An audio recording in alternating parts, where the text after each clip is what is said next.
8장 13절부터 28절 말씀 우리 함께 교독하겠습니다. 저희가 주일날 고린도전서를 함께 묵상하고 있습니다. 고린도전서를 가지고 말씀을 준비하면서 성령 하나님께서 이번 기회에 저에게 보여주시고 깨닫게 하시는 것들 가운데서 특히 계속해서 머리를 맴도는 단어가 두 개가 있습니다. 그것은 다른 것이 아니라 본복이라는 단어와 경고라는 단어입니다. 고린도전서 10장 11절 말씀 보게 되면은 제가 한번 우리말 성경으로 다시 한번 읽어보겠습니다. 그들에게 일어난 이런 일들은 본보기로 말세를 만난 우리를 위해 경고로 기록된 것입니다라고 우리말 성경에서 보여주고 있습니다. 이스라엘 백성들의 광야 생활 가운데서 하나님 말씀에 순종하지 못한 그들의 그 모습을 보여주면서 무엇이 그들로 하여금 광야 생활을 잘하지 못하게 하였을까? 왜 1세대들이 출애굽한 애굽의 노예로부터 건짐을 받았던 그들이 광야 생활로 마감을 하였을까? 여러 가지 사건들이 있었지만 고린도전서에 보게 되면 그것들 가운데서 네 가지로 간추려서 보여주면서 쓰는 이유가 이러한 일들을 본보기로 하여서 너희들도 똑같은 동일한 잘못을 하지 않기 위해서, 즉 경고하기 위해서, 깨어서 잘 볼 수 있게 해서 그렇게 고린도교회 성도들에게 주시는 것 저희들이 알고 있고, 또 우리들에게도 동일한 말씀을 주신다고 저는 생각합니다. 아마 이러한 모습들이 성경이 되는 이유가 아닌가 생각해 보았습니다. 제가 신학교 때 교사 한 분이 그런 말씀을 하셨습니다. 만약에 성경에 있는 내용들이 다 아름다운 것이고 좋은 것이고 다 성공한 것이라면 그건 사람들이 미사역으로 만들어 놓은 것이 아닐까. 많은 믿음의 선배들이 삶을 살아오면서 실패하고 실수하고 잘못하고 죄 짓는 모습들을 저희들에게 보여주고 있습니다. 그런 것까지도 다 기록함으로써 너희는 그렇게 살지 말아라 라고 저희들에게 보여주신다고 말씀하고 있는데, 오늘 기드온이 나오는 본문을 보면서도 저는 사실 굉장히 많이 당황했습니다. 어떻게 기드온이 이럴 수가 있을까? 어떤 설교자가 이런 말을 했습니다. 설교를 잘하기 위해서 배우기 원하는 신학생들과 다른 목사들에게 설교 준비할 때 한 가지 이런 걸 기억하면 좋겠습니다. 성경에는 주름살이 많습니다. 우리가 성경에 기록된 사건을 보게 되면 모든 것이 다 아주 디테일하게 세부적으로 자세하게 기록되어 있지 않습니다. 그러나 그 말씀을 보는 가운데 우리 추측할 수가 있다는 것이죠. 이런 상황이었을 것이다. 오늘 기드온의 말씀, 오늘 본문 말씀이 그러한 말씀입니다. 제가 내일까지도 기드온을 묵상해야 되기 때문에 내일로 기드온의 사사기 시대가 끝나게 되는데 내일도 말씀을 드리겠지만, 저는 오늘 본문 말씀을 통해서 기드온이 잘못한 것 세 가지를 볼 수가 있었습니다. 잘못이라고 말할 수도 있고 죄라고도 말할 수 있을 것 같습니다. 왜 당황스러웠냐면, 왜 힘이 들었냐면은 사사는 하나님이 부르신 사람입니다.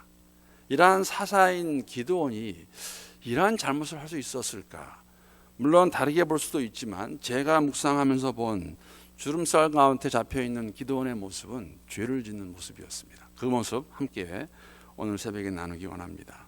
첫 번째, 기드온이 잘못한 것은 하나님의 전쟁을 자신의 전쟁으로 변질시킨 것입니다.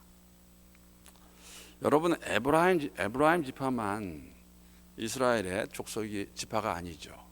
갓 지파도 함께 이스라엘 백성의 가나안 땅에 정착해 살아가는 사람들인데, 우리가 알고 있다시피 어저께 숫꽃과 분우엘에 가서 지친 기드온과 300명의 용사들이 먹을 것을 구하는데 주지 않습니다. 그랬을 때 알고 있다시피 오늘 본문에 나오지만 그때 사실은 기드온이 저주를 합니다. 그래? 그러면 내가 이기고 돌아올 때 너희들을 가만두지 않겠다라고 그렇게 말을 합니다.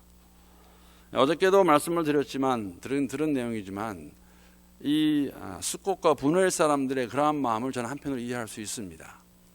물론 그 마음조차도 사람의 마음이었죠. 아직 미디안 사람들이 다 패하지도 않았는데 괜히 기드온 도와주었다가 만약에 패하게 되면 우리는 어떻게 될 것인가? 우리는 해를 당할 수 있기 때문에 그러한 반응을 보였습니다. 그런데 여러분, 에브라임 지파가 기드온에 와서 왜 네가 미디안을 점령할 때 우리를 부르지 않았느냐 했을 때, 여러분 8장을 잘 보시게 되면 처음에 미디안을 점령한 지역이 에브라임 지역입니다. 그러니까 에브라임에게는 이것이 노획물과 관련이 있었지요. 참여해야 이 노획물을 얻을 텐데 하지 않았었기 때문에 거기에 대한 대항이었고, 우리에게도 주지 아니하면 가만두지 않겠다는 그런 위협적인 것이 들어있었기 때문에 이 기드온이 그것을 사실은 에브라임의 위협에 자신의 마음을 주고 주겠다고 그렇게 하는 걸 저희가 볼 수가 있습니다.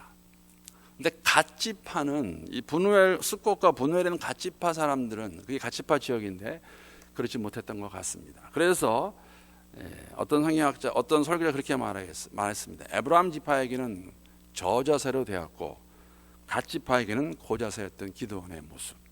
문제가 다 있습니다. 기드온도 문제가 있고 갓지파도 문제가 있고 이스라엘 백성에게 문제가 있죠. 문제는 뭐 이방신을 섬기는 그 자체가 문제가 되는 것이겠죠. 그러나 그것을 나를 못 알아주는, 나를 안 알아주는, 왜냐하면 성경에 보게 되면 하나님께서 이 숫곳과 분우엘 사람들을 치라는 말을 하고 있지 않습니다.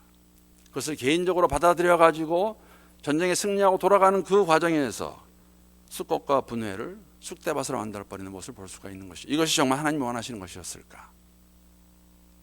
하나님의 전쟁을 자신의 전쟁으로 만드는, 변질시켜버리는 기드온의 잘못 저희가 볼 수 있습니다. 주름살 안에 끼어있는 내용입니다. 또 한 가지는 기드온은 말과 행동이 달랐습니다.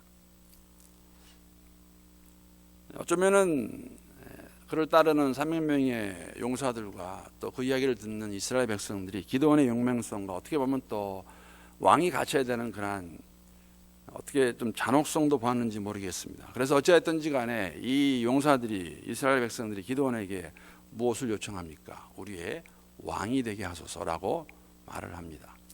이 왕이라는 단어, 사사기에서 처음 나오는 단어이고, 아직 사울이 왕으로 세우기 전에 사람들이 먼저 요청한 것입니다. 물론 왕의 개념은 이스라엘 백성들이 가나안 땅에서 보고 배운 것입니다. 우리에게 왕이 되소서라고 기드온에게 요청을 하죠. 그런데 감사하게 기드온이 23절에 그렇게 말을 해요. 내가 왕이 될 수가 없고 여호와께서 너희들을 다스리신다고 말을 합니다. 그런데 그의 삶은 왕 같은 삶이었어요. 여러분 아시겠지만은 미디안 그 두 왕을 잡아 죽일 때에 그 왕들을 심문하는 과정에서 안 것이 뭐냐면은 그 왕들이 기드온의 형제들을 죽였습니다. 근데 기드온의 형제들을 어떻게 묘사하고 있냐면은 18절에 보게 되면은 그들이 이렇게 말합니다. 이에 그가 세바와 살문나에게 말하되 너희가 다볼에서 죽인 자들은 어떤 사람이더냐. 그래서 기드온이 물어봤어요. 세바와 살문나에게. 그런데 대답하되 그들이 너와 같아서 하나같이 왕자들의 모습과 같더라 하니라. 그들이 너와 같아서, 너가 누굽니까? 기드온과 같아서 하나같이 왕자들의 모습과 같더라, 이렇게 기록하고 있습니다.